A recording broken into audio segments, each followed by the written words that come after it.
polls, they have to go back and count the votes all over again. And which means that any block, any minority that has a block of votes that stick together is in a strategic position. Either way you go, that's who gets it. You're in a position to determine who go to the White House and who stay in the doghouse. You're the one who has that power. You can keep Johnson in Washington, D.C., or you can send him back to his Texas cotton patch.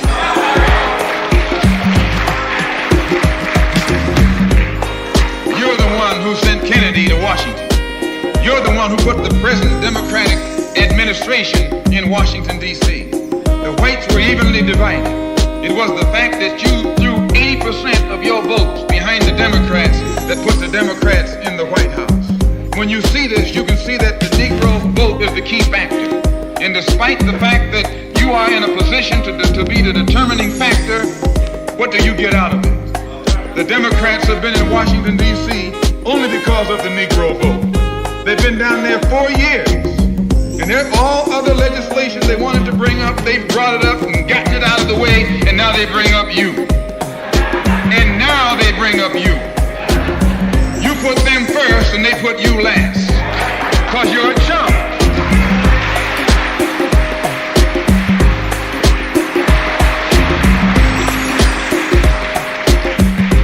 A political chump. In Washington, D.C., in the House of Representatives, there are 257 who are Democrats. Only 177 are...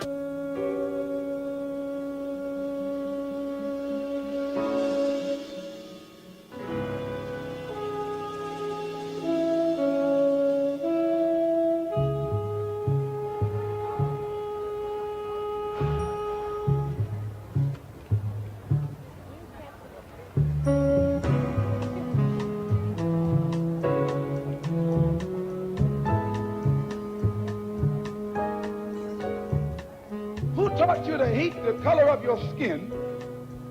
Who taught you to hate the texture of your hair? Who taught you to hate the shape of your nose and the shape of your lips? Who taught you to hate yourself from the top of your head to the soles of your feet? Who taught you to hate your own kind? Who taught you to hate the race that you belong to? So much so that you don't want to be around each other. No, before you come asking Mr. Muhammad, does he teach hate, you should ask yourself, who taught you to hate being what God gave you? Most of us blacks, or Negroes as he called us, really thought we were free without being aware that in our subconscious, all those chains we thought had been struck off were still there. And there were many ways where what really motivated us was our desire to be loved by the white man. Malcolm meant to lance that sense of inferiority. He knew it would be painful. He knew that people could kill you because of it, but he dared to take that risk.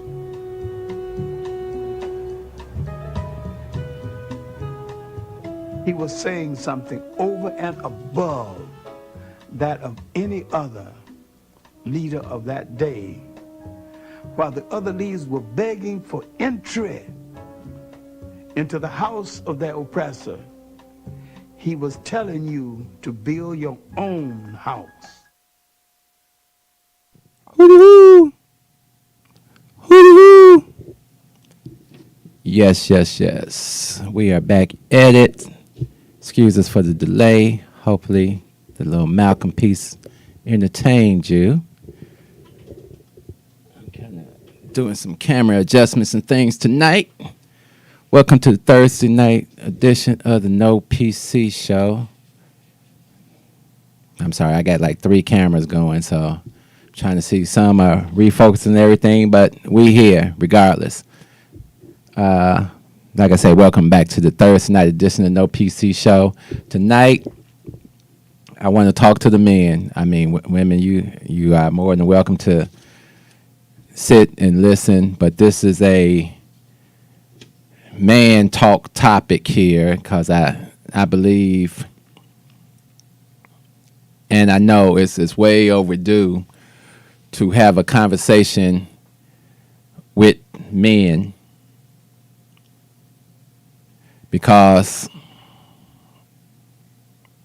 I just recently, I'm not going to say just recently, but over time, there's a lot of people I check out who do shows on the internet, men, and they would get in these squabbles with other men who are also respected or checked out their shows. And for whatever reason, things would get a little heated, a little disrespected. It kind of brought back to mind this thing that happened to me. I had to be young. I know one of my guys I played basketball with, Danny, and we were talking one day, and we were talking about a game that happened years ago. And there was a guy, and the guy kept getting up on me. So, he catch an elbow. Then the guy wanted to get upset with me. Oh, man, so-and-so, you hit me with the elbow? How am I hitting you with the elbow if you're not on my back, bro? How am I hitting you with elbows if you're not on my back? Nah. And Danny's like, yeah, I just remember that guy just going off, man, and you were just cool. Because there are men rules. Most of the time, you can say whatever you want to a man as long as it's respectable. And it's not going to be no fisticuffs. They had to get up off the court. My point was made.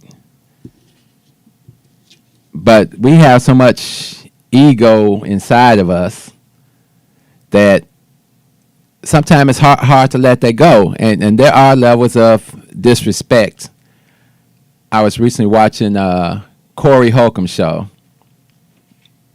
And let me preface this by saying, as a man, you decide how you're going to live your life and what the rules are going to be in your life. But don't ever get it confused that your rules can override my rules and what I've decided to live by. Because then that's where the disrespect is. If I've had a problem with a person over the years, I'll talk to him about it, and then we done. Maybe I'll continue to deal with you. Maybe I won't. I was talking to a young man the other day, and I said, there's a few things that you're going to have to remember in life. I think he was about 26, 27. Don't disrespect a man's family, like his wife and kids. Don't disrespect a man's house. You should never be in another man's house arguing with him in his house. Don't disrespect a man's religion. If he has a religious belief, and that's what he believes, be man enough to accept his beliefs as long as he's not forcing those beliefs on you. I've got friends that are atheists, Muslims, Buddhists, spiritual, Christians, whatever. I could care less. He's got a relationship with a higher being. And I think everybody should have a relationship with a higher being. Doesn't have to be my choice or what I believe. So you never catch me arguing about religious beliefs about the Bible and stuff like this in the context of the Bible, because either you believe it or you don't. It's that simple. I think what happened with Zoe Williams, he's called the Voice of Reason, and a few years ago he had a fight with Aries Spears, the comedian who had came on Corey's show. And I believe this is the whole gist of that argument, because situations happened on the show. Aries got beat up. Corey, of course, got sued behind that. He said Zoe didn't step up like he wanted him to. Okay, as a man, you should have had a discussion a long time ago about that. That's been almost 2 years ago. It was real bitchy that you didn't have a discussion back then and say how you feel. So recently on the show, he gets on the show and he goes on this whole spiel and he's talking that I'm from Chicago. Let me tell every man something. Anybody can get it. You're not that big and that bad that you can't get it. So stop it. Nobody cares where you were raised, how you feel, how you rolled, what goons you rolling with, because anybody can get it. And it's usually not the loud dude that give it to you. So he's on the show and he's going off blah, blah, blah, blah, blah. And he's putting all the business out in the street, which again, for me, that's a whole nother B mode. Because you're not behaving like a man. But then I got to look and say, what is the problem that so many men are quick to get caught up in these arguments with their brothers and sisters on such an easy level? It's such an emotional thing. And I was thinking back to Dr. Umar Johnson, and he had this theory of it's a feminine quality that a lot of us were raised with women. And the women cannot put any manly qualities in you because they don't exist in them. The same as us trying to raise females. It's hard for us to put the feminine qualities in when we don't have them. And so I started thinking, this is a whole failure system that has failed us for years and years and years because it happens so much. And probably that's why the neighborhoods are destroyed, the murder rate is up, the homes are being ran by the mothers. It's because we have not passed down manhood. Every boy, if he lives long enough, will physically grow up. But will he mentally and emotionally grow up?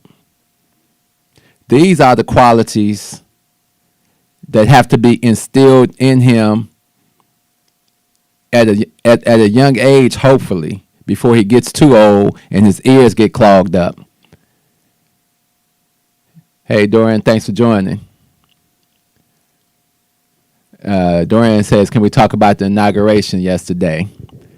The only part of the inauguration that even made any, that I even cared about was the young lady, Amanda Gorman, who did the poem.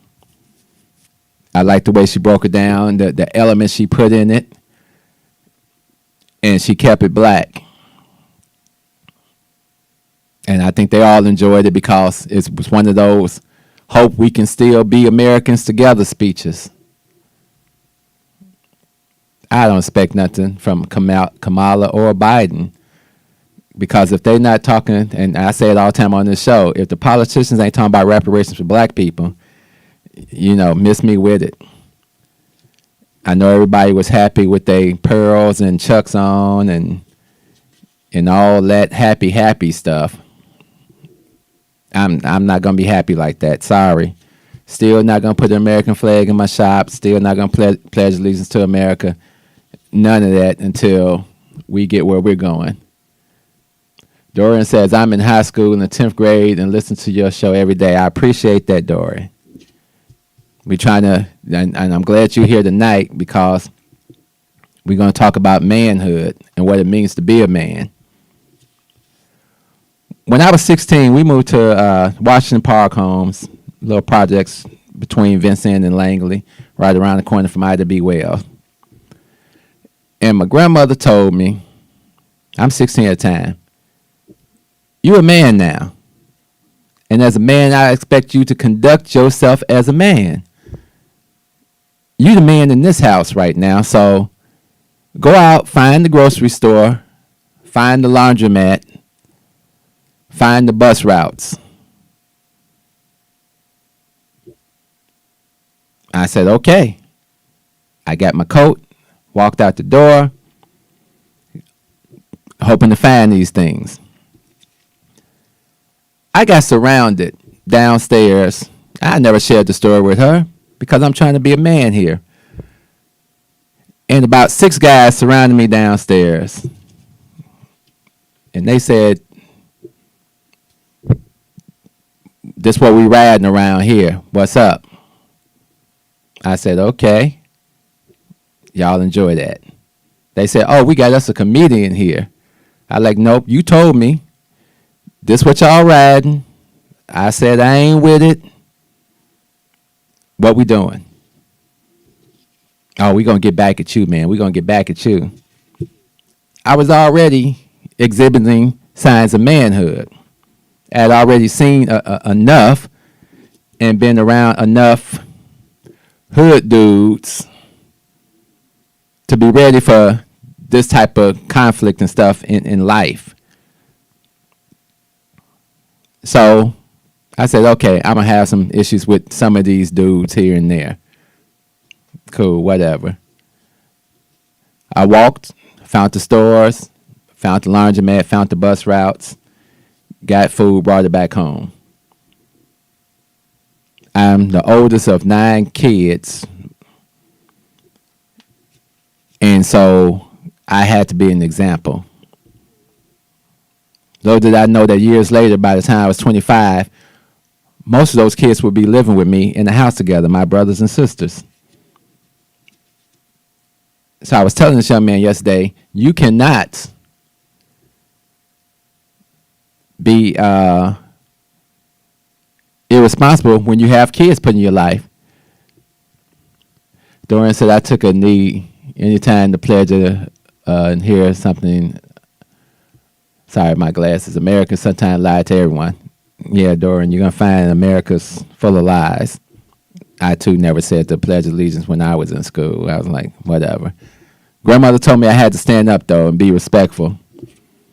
So she taught me humility at the same time of keeping me focused. So to become a man, like I say, physically, you're going to grow up. Where are you going to get that mental and emotional side when somebody can pull you to the side and check you and say, yo, young blood, that ain't the way we carry that. I remember gang life. I ain't going to talk too much about gang life. But when we were younger and had gang activity or whatever going on in the neighborhood, you were not allowed to snatch purses, call women bitches, things like that to destroy the neighborhood. And this was in the bylaws of the gang culture. Where did we lose all this along the way? And I'm probably going to take some calls tonight as I go through my list here.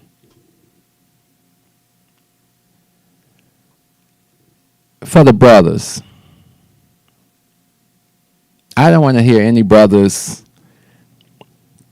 bragging about, as Corey was doing, nigga, I grew up in this hood and I did this and I did this. But nigga, you can take care of your kids. Being in the gang is easy. Taking care of your kids is hard. Making sure they under your wing getting raised and not getting raised by some other dude, which you come on the show and call all types of weak niggas. But how is he weak if he's taking care of your kids? It's going to be a culture all the time of hard, real niggas out here. Most of the time it's by force. It's not by choice. It's because they made a lot of bad decisions along the way and their life got so corrupt that they just have to roll with it. This is the life I chose, I'm going to have to roll with it. Because I've seen a lot of gangsters turn their life around, become lawyers, become chefs, all this. Why ain't he still a gangster? Oh, he a minister now. Because he grew up mentally and emotionally. There's things inside of this man that makes him think, if I beat my chest and act a certain way, if I display aggression, then the other man should display aggression back. And if he doesn't display aggression back, oh, that nigga a punk. No, he's not a punk. He might have emotionally and mentally grown up beyond you. I lived in the projects, but I grew up behind that. And when I moved back to the projects as an older man, I already knew had left the nest and came back and retrieved the chickens that were still there and brought them out of it. This is what manhood is about. Manhood is not about flexing and talking crazy to people and gooning up and all this. Because if you think that's what manhood is about, then you've missed the whole track of living in America. Part of the reason we can't get together and have any type of real substance to our revolution is because we don't have a lot of men in our revolution. We have a lot of boys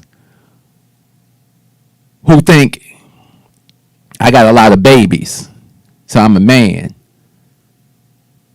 My father had a lot of babies that he didn't take care of. I don't think that's really man behavior. But if you're not trying to uplift yourself, if you're not seeking knowledge from a different source or a higher power, what are you doing out here, brother? We're not here to sugarcoat it this week, because I'm tired of seeing it, and maybe I've just been blessed enough to be around men. In 1983, I met a brother who was in the nation by the name of Abdul Muslim. I wound up dating his daughter, not knowing that the relationship between me and him still exists today, and we still occasionally have conversations. And he was one of the people that pulled me to the side and said, what are you doing? You out here running around with these folks up and down the street with your little activity of gang or whatever you're doing out here. But I'm looking at your paperwork right here, and it says you're an honor roll student.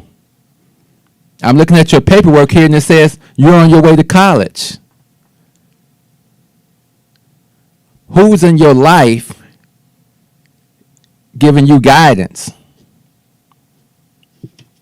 And there was no one really I could say that was, no one as a man that was giving me guidance. I had a few teachers, Mr. Phillips and things like that, that would come to me. So the fortunate part about my life is people saw something in me and said, this dude's a little different.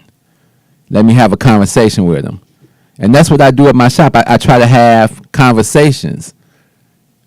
And one of the conversations we want to have tonight is, I want all the brothers to stop hiding behind issues. We know what happened in America, why it's happened, but we're not following any solutions. I can't get a job because I've been to jail a couple of times. And so, okay, then what are you doing to create a job for yourself? What are you doing? It's not a shame that you went to jail. It's a shame that you keep going back to jail. The brother was telling me, well, sometimes when you come home from jail, your family turns their back on you. Yeah, that happens. But as a man, there are going to be lonely times in your life, and those are the times where you need to invest in yourself and start to grow. You need to sit down, vision your life in 5, 10, 15, 20 years. And then you need to start walking in that direction. Stop hiding behind the issues. Baby mama issues. Shouldn't really be an issue with your baby mama. Okay, y'all didn't work out. But you know what's going to make her respect you? That you still come and take care of your kids. Dorian says to become a great leader, you must become a great follower. Exactly. All of us learn from the foot of other men.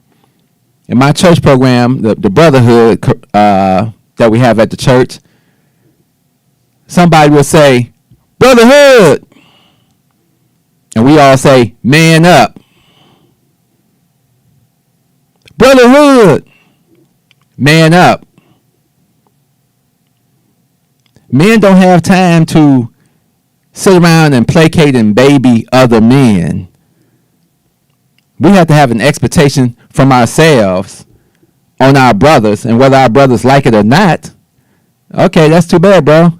If I see you on some foul stuff, it's up to me to say something about what you're doing. Sorry about that. I'm sorry. It's my responsibility to call you out. Good evening, Captain. Thanks for joining.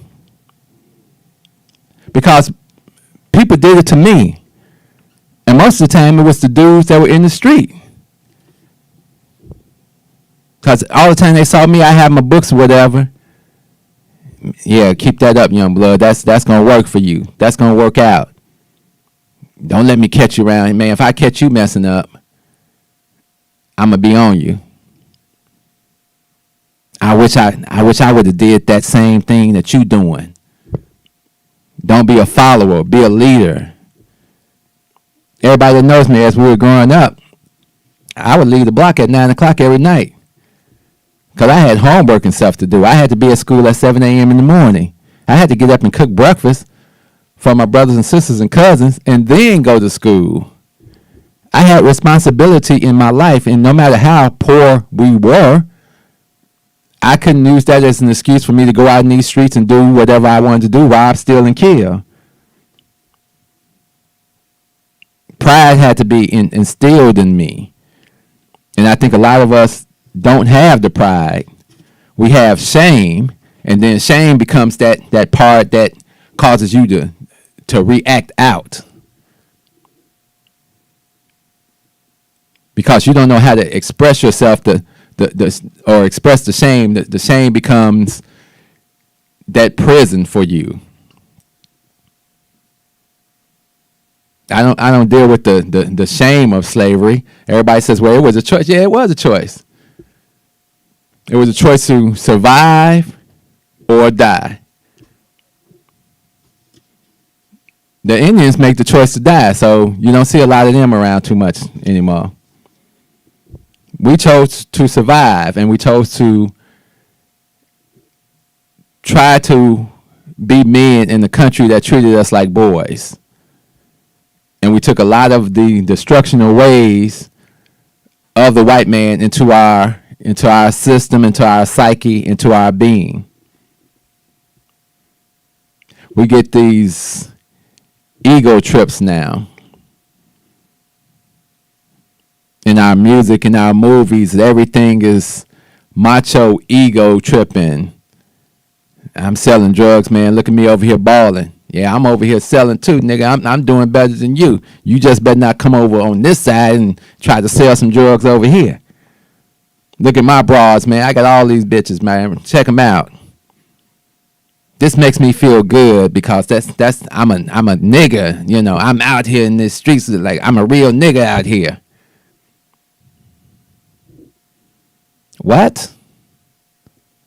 Like I said, everybody can live their life the way they want to live it.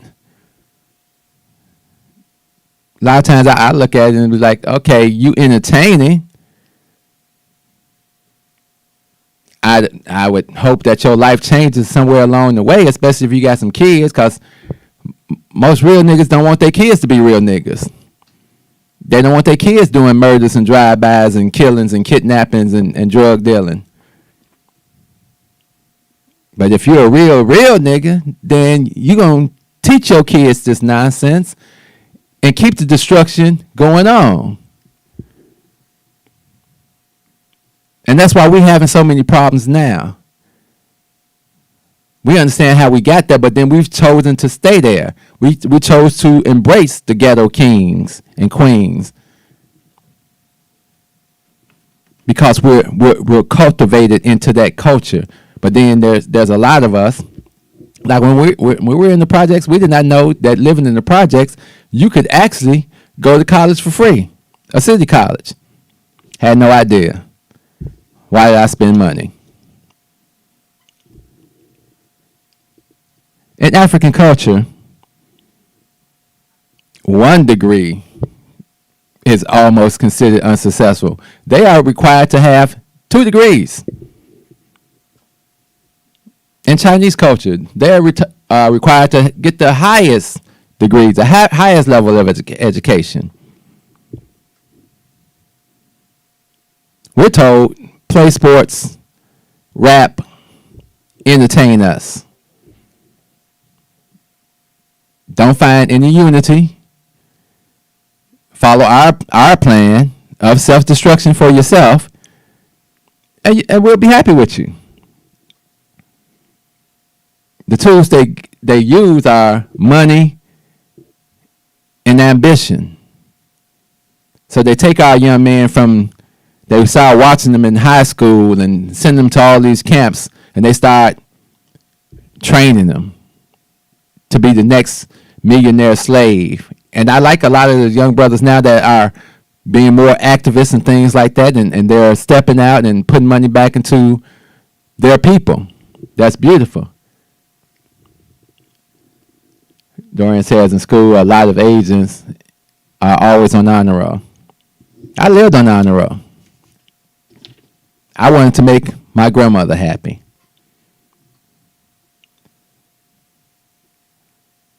As I was saying,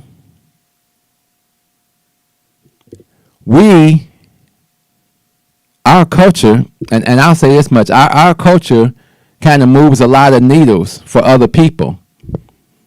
For marketing and advertisement, black culture around the world exists and moves the needle and makes money for other people. It makes other people's lives enriched. The name brand stuff and all this that you got to have if you're a real nigga or you a real classy chick. You got to have shit with a name on it. How dare Rick be sitting up here with a fucking hood on with no name on it? I think he paid $14.99 for that. He should be ashamed of himself. Wearing a $14.99 hood. Nigga ain't even got on a real watch. You got on, what the hell? You wearing New Balance gym shoes, nigga? You wearing $49 shoes? You should be ashamed of yourself. What the hell's going on here? Got my own business, though. Oh, this nigga got his own business. I got a business, too. I deal drugs. Okay, I don't destroy people with my business.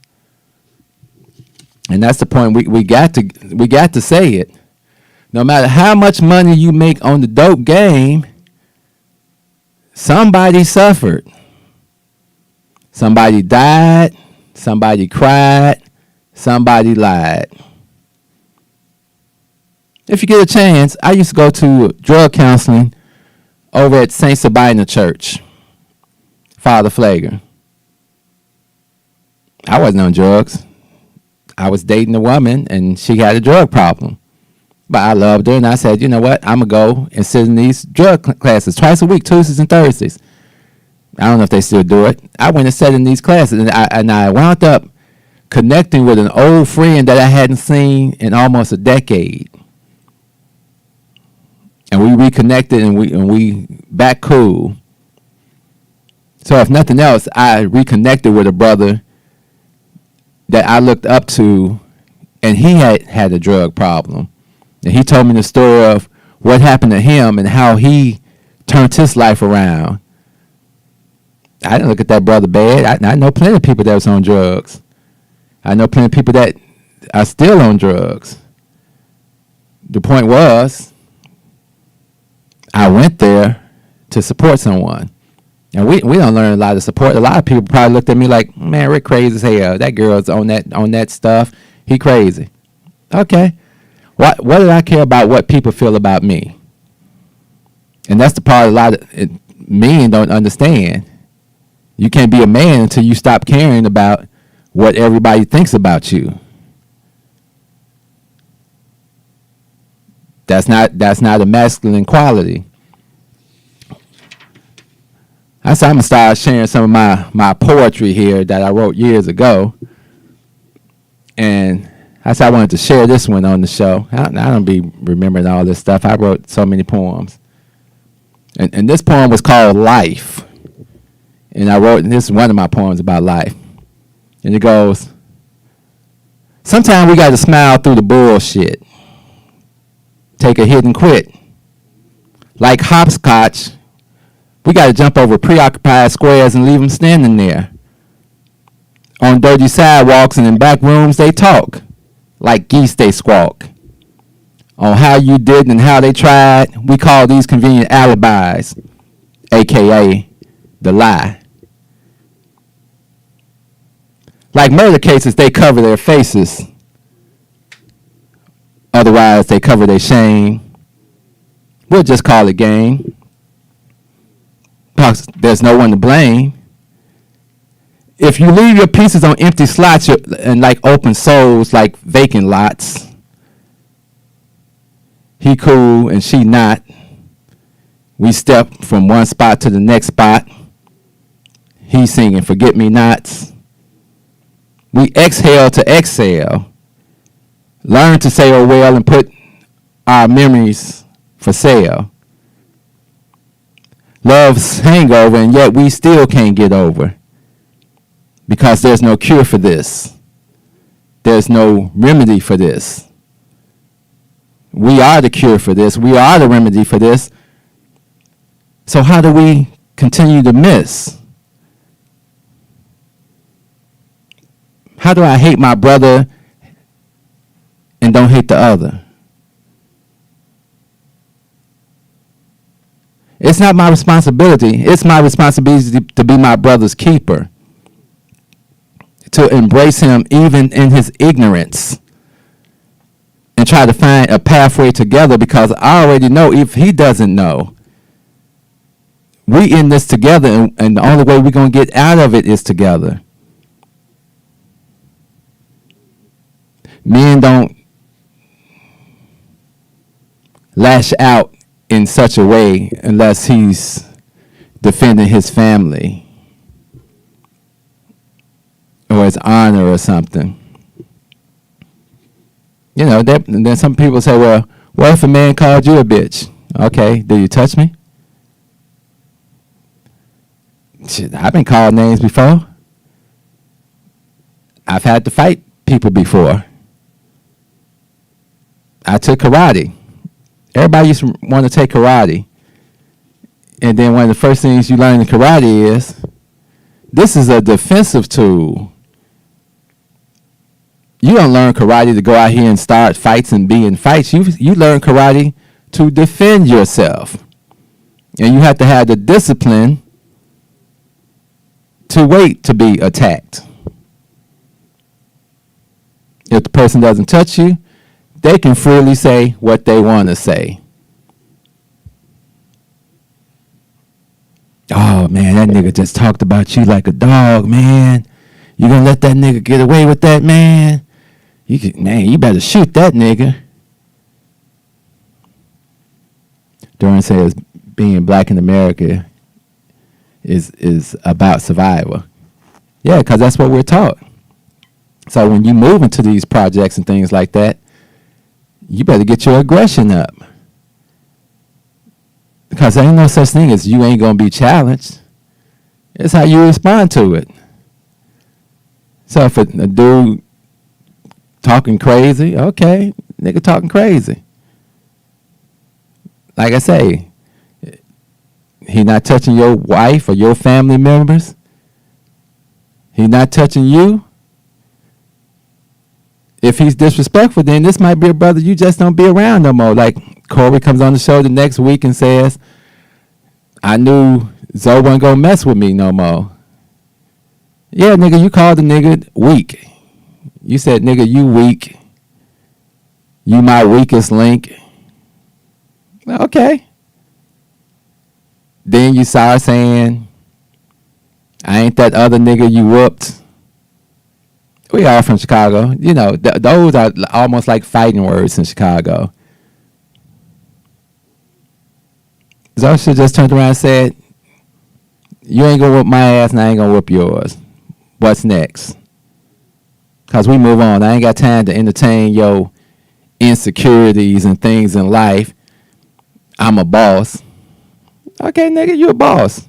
Next. See, you gotta learn to let motherfuckers talk their shit.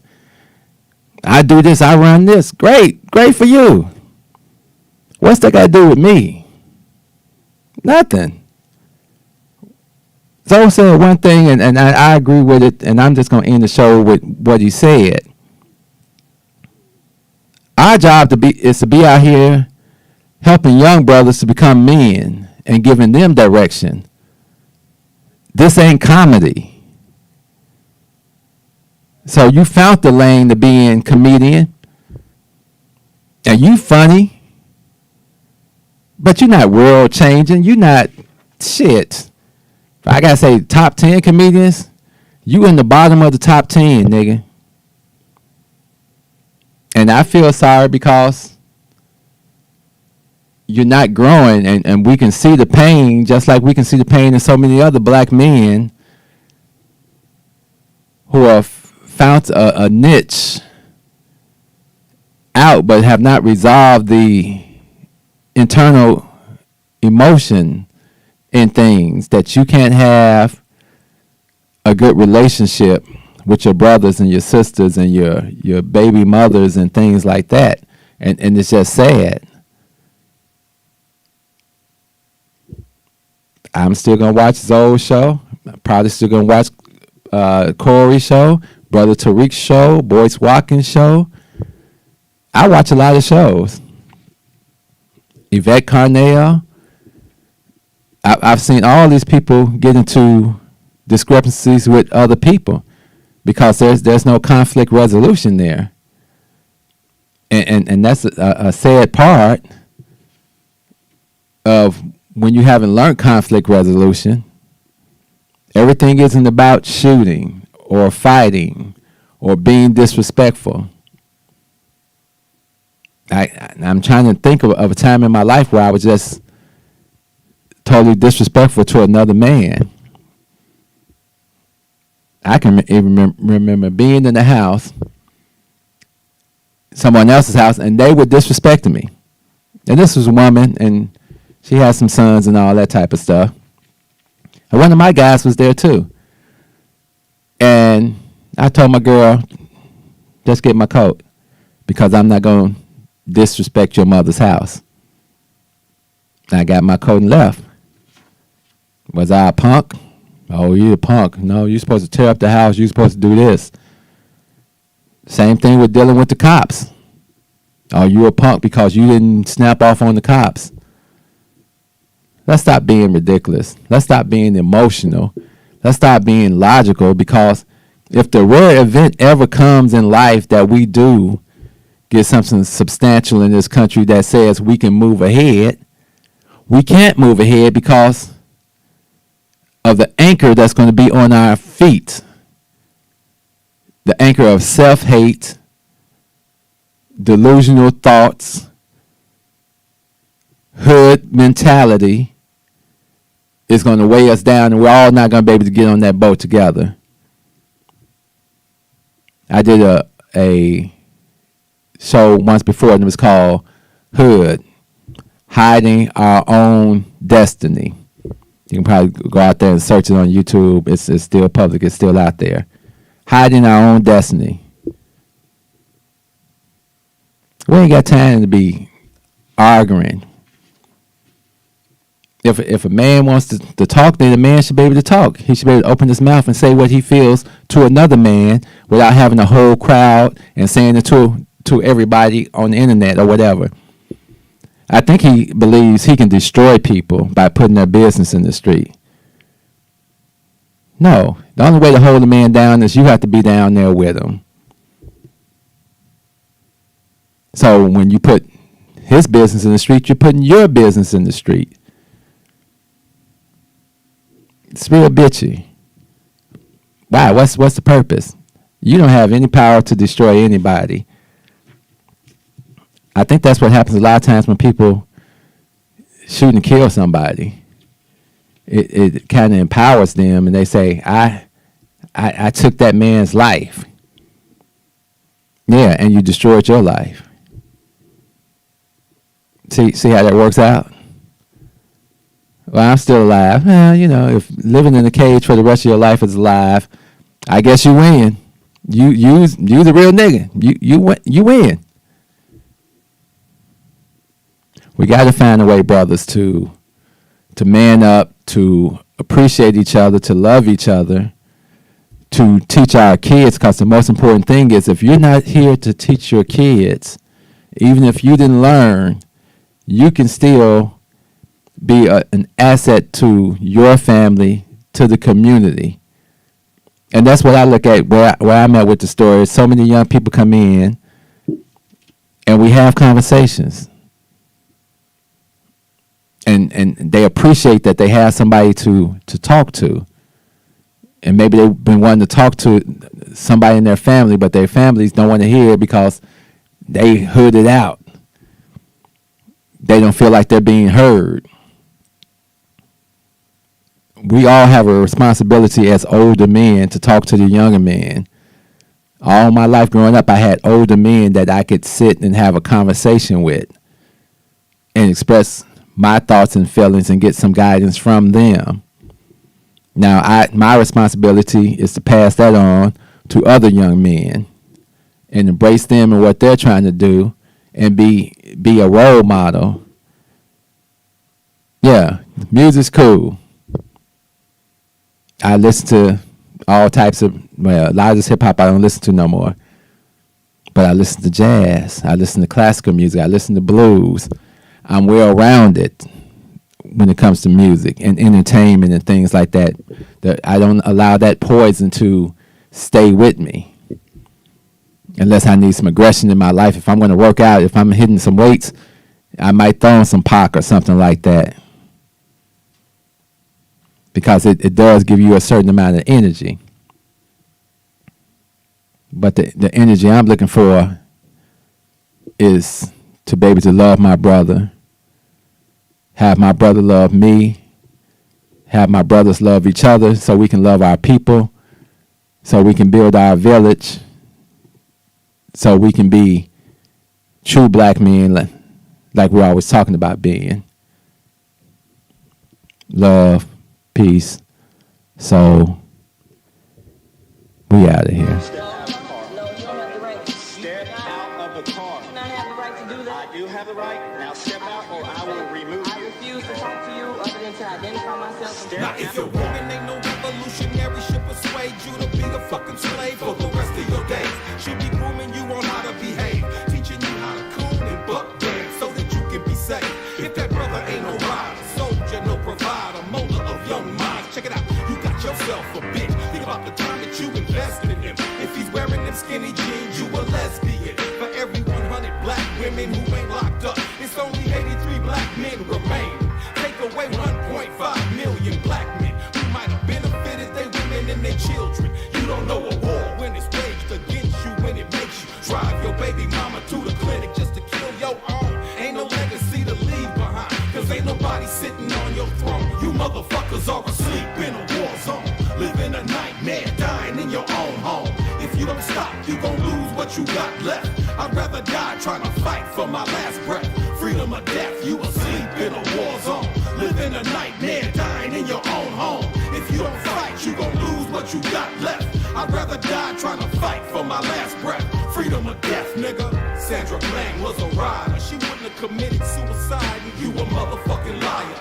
It would not be wise to stop when you hear sirens and you see the police behind you, but you don't wanna die. They gon' shoot you if you run. They gon' say that you was going for the police gun. That's why they shot you like 120 times, but you was still coming, so they put another bullet in your lung. Them devils got you praying while they murder, because they know you on that bullshit. They steady with them full clips and body armor. They kill your women in the street, cause they figure you too weak to do anything about it. You some shit, getting fucked in your sleep. They poison you every time you brush your teeth. You don't care, you behave like a slave. A bitch from the cradle to the grave, on your knees with your hands out, begging cause you wanna be saved. Are asleep in a war zone, living a nightmare, dying in your own home. If you don't stop, you gon' lose what you got left. I'd rather die trying to fight for my last breath. Freedom or death, you asleep in a war zone, living a nightmare, dying in your own home. If you don't fight, you gon' lose what you got left. I'd rather die trying to fight for my last breath. Freedom or death, nigga.